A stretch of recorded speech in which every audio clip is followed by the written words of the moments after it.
अस्सलाम वालेकुम dear student, कैसे हैं आप सब। उम्मीद करती हूँ खैरियत से होंगे। तो स्टूडेंट, ये है न्यू बायोलॉजी का फर्स्ट चैप्टर बायोडाइवर्सिटी और क्लासिफिकेशन, जिसका फर्स्ट चैप्टर जो है वो हम रिकॉर्ड करने जा रहे हैं। फर्स्ट लेक्चर जो है रिकॉर्ड करने जा रहे हैं। सबसे पहले देखते हैं बायोडाइवर्सिटी का इंट्रोडक्शन। बेसिकली सिंपल सा क्या होता है। तो बायोडाइवर्सिटी जो होती है वो सिंपली ड्राइव की गई है 2 वर्ड से। बायो मतलब लाइफ और डाइवर्सिटी मतलब फॉर्म्स और वैरायटी।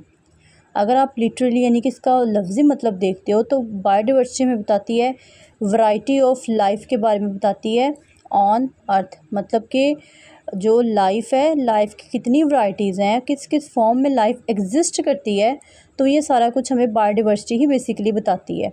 तो उसके बाद देखते हैं, तो बायोडाइवर्सिटी इसके साथ साथ हमें बताती है variety of life different levels के ऊपर, लाइक जेनेटिक लेवल के ऊपर भी बताती है और स्पीशीज़ लेवल के ऊपर भी बता रही होती है बायोडाइवर्सिटी, और इकोसिस्टम लेवल के ऊपर भी बायोडाइवर्सिटी क्या करती है, एक्सप्लेन करती है डिफरेंट लाइफ फॉर्म्स को। ठीक है, तो ये सिंपल सा एक इंट्रोडक्शन था बायोडाइवर्सिटी का। अब अगर हम बात करते हैं 3 डोमेन सिस्टम ऑफ क्लासिफिकेशन, इसका नेक्स्ट टॉपिक है 3 डोमेन सिस्टम ऑफ क्लासिफिकेशन। जो है हम इसमें पढ़ेंगे किसने इसको इंट्रोड्यूस करवाया, कौन इसका फाउंडर था, किस साइंटिस्ट ने इसके ऊपर वर्क किया है। तो ये सारा कुछ हम इस टॉपिक के अंदर देखते हैं। सबसे पहले जो विटेकर्स था उसने 5 किंगडम क्लासिफिकेशन सिस्टम को एक्सप्लेन किया है। आप इसको कह सकते हो ये फाउंडेशन थी 1969 यानी कि 1969 के अंदर सबसे पहले इसको ये फाउंड किया गया, इसकी बुनियाद बनाई गई। और इसको एक्सप्लेन करने वाला साइंटिस्ट था विटेकर था, बायोलॉजिस्ट था। आप कह सकते हो कि एक अमेरिकन इकोलॉजिस्ट है। इकोलॉजिस्ट जो इन्वायरमेंट के रिलेटेड स्टडी करते हैं बेसिकली उनको कहा जाता है। तो ये एक अमेरिकन इकोलॉजिस्ट है जिसका नाम है रॉबर्ट विटेकर। इसने इंट्रोड्यूस्ड किया है एक broad system of classifying all living organism. मतलब डिफरेंट तरह के जो लिविंग ऑर्गेनिजम्स हैं उसको क्या किया, इसने क्लासीफाई किया। और वो क्लासीफाई किस लेवल पे किया है, ब्रॉड लेवल के ऊपर, बहुत बड़े लेवल के ऊपर जाके इनको क्लासिफिकेशन की है। अब सिस्टम को कैटेगराइज किया गया 5 डिस्टिंक्ट किंगडम के अंदर। 5 जो किंगडम है बड़े किंगडम, उसके अंदर पूरे सिस्टम को क्लासीफाई कर दिया गया। पहला किंगडम है मुनीरा, दूसरा है प्रोटिस्टा, फिर है Fungi, Plantae and then Animalia. ठीक है, एनिमिलिया। मुदीरा जो होते हैं बेसिकली ये होते हैं प्रोकैरियोटिक्स। प्रोकैरियोटिक का मतलब क्या होता है कि इनमें वाज़िह तौर पे न्यूक्लियस एब्सेंट होता है। ठीक है, प्रॉपर न्यूक्लियस नहीं होता इनमें, और ना ही इनके अंदर क्या होते हैं, मेम्ब्रेन बाउंड ऑर्गेनेलीज होते हैं। मतलब कि ऑर्गेनेलीज के ऊपर मेम्ब्रेन वगैरह की कवरिंग जो होती है प्रॉपर इसमें नहीं होती, क्योंकि ये प्रोकैरियोट्स हैं। ठीक है, उसके बाद बाकी जो प्रोटिस्टा हैं, फंजाई, प्लांटी और एनिमेली हैं, ये सारे के सारे क्या होते हैं, यूकैरियोटिक होते हैं। मतलब इनके अंदर प्रॉपर न्यूक्लियस मौजूद होता है। ये इनका जो स्ट्रक्चर होता है एज़ कम्पेयर टू प्रोकैरियोट एक कम्प्लेक्स स्ट्रक्चर होता है, और इसके अंदर सेलुलर फीचर्स होते हैं। मतलब कि जिस तरह के सेल्स के फीचर्स वगैरह इसके अंदर मौजूद होते हैं, लेकिन प्रोकैरियोट्स में ऐसा सिस्टम जो होता है वो नहीं मौजूद होता। ठीक है, उसके बाद अगर हम इसका नेक्स्ट देखते हैं, नेक्स्ट साइंटिस्ट जो आया था जो कि कार्ल वोस था, उसने क्या किया, न्यू क्लासिफिकेशन के अंदर इमर्जेंस की हैं, फर्दर उसने चेंजेस की हैं। ठीक है, एडवांसमेंट लेके आया है। अगर देखा जाए with advancement in molecular biology, अगर मॉलिक्यूलर बायोलॉजी के अंदर एडवांसमेंट इस सेंस में आई है, इसने क्या किया, स्पेशली एनालिसिस किया है।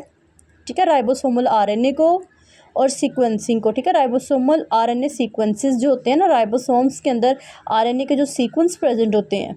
ठीक है, किस फील्ड के अंदर, मॉलिक्यूलर बायोलॉजी के अंदर। ये भी किसने इंट्रोड्यूस करवाया, कार्ल वोन्स ने करवाया। ठीक है, कार्ल वोज कहते हैं इसको बेसिकली। इसकी प्रोनाउंसिएशन को भी फोकस करना है, स्टूडेंट इसकी प्रोनाउंस करने में मिस्टेक करते हैं।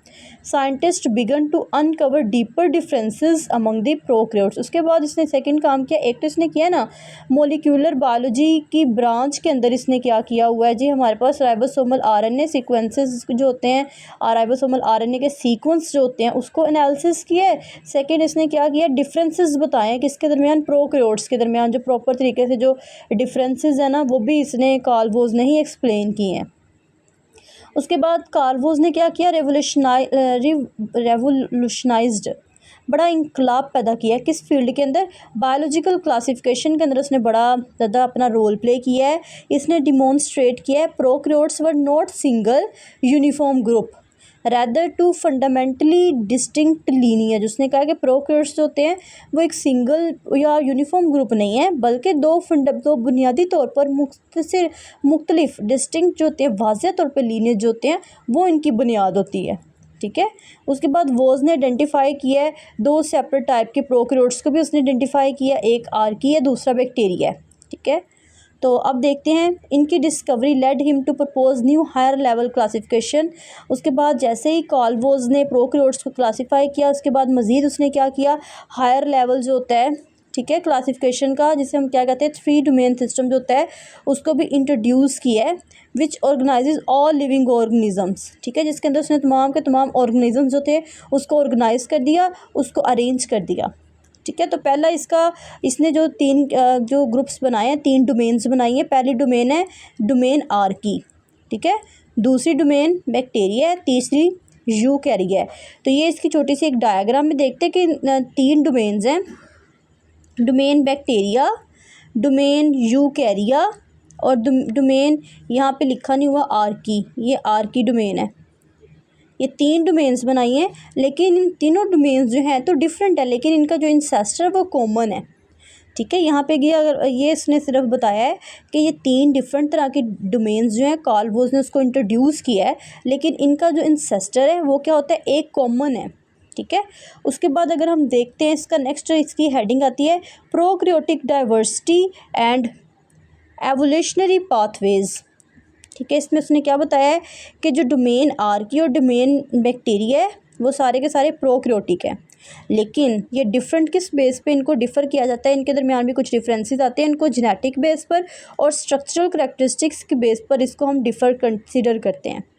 दोबारा देखते हैं इस बात को, उसने कहा डोमेन आर्की और बैक्टीरिया है दोनों प्रोकैरियोट्स, लेकिन इन दोनों के अंदर भी डिफरेंस आता है जेनेटिक्स बेस पर और स्ट्रक्चरल कुछ करैक्टरिस्टिक्स की बेस पर, स्ट्रक्चर की बेस पर या जेनेटिक बेस पर, जीन्स के सीक्वेंस की बेस पर इनको हम डिफ़र करते हैं, डिफरेंस इनके अंदर करते हैं। उसके बाद कुछ बायोलॉजिस्ट का बिलीव था कि आर्की और बैक्टीरिया जो होते हैं वो इंडिपेंडेंटली इवॉल्व हुए हैं, ठीक है, लेकिन इनका जो इंसेस्टर लीनियज जो होता है वो क्या होता है, वो कॉमन है, लेकिन इनका जो इंसेस्टर है मतलब वो कॉमन है, इवॉल्व डिफरेंटली हुए हैं, लेकिन इंसेस्टर लीनियज जो होता है वो सिमिलर है। इसी तरह फिर कुछ मोलेकुलर एविडेंस जो होती है वो भी सजेस्ट करता है आर्की जो होती है वो भी क्या होती है, क्लोजली रिलेटेड है, ठीक है, क्लोजली ये क्लोजली रिलेटेड होते हैं, closely related to eukaryote than to the bacteria. मतलब उसने कहा है कि जो आर्की जो होते हैं, अगर फर्दर अगर मोलिकुलर एविडेंस ये बताती है आर्की जो होते हैं वो यूकैरियोट से क्लोजली रिलेटेड है, फिर उसके बाद बैक्टीरिया होते हैं, ठीक है।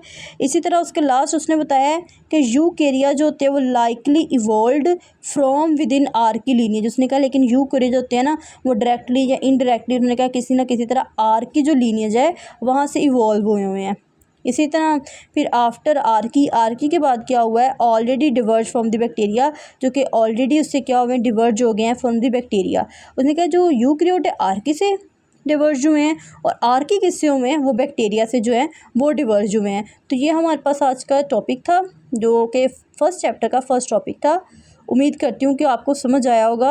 अगर इसके रिलेटेड कोई भी क्वेश्चन है स्टूडेंट्स तो आप मुझे पूछ सकते हैं, ठीक है, कमेंट कर सकते हैं। Thank you so much.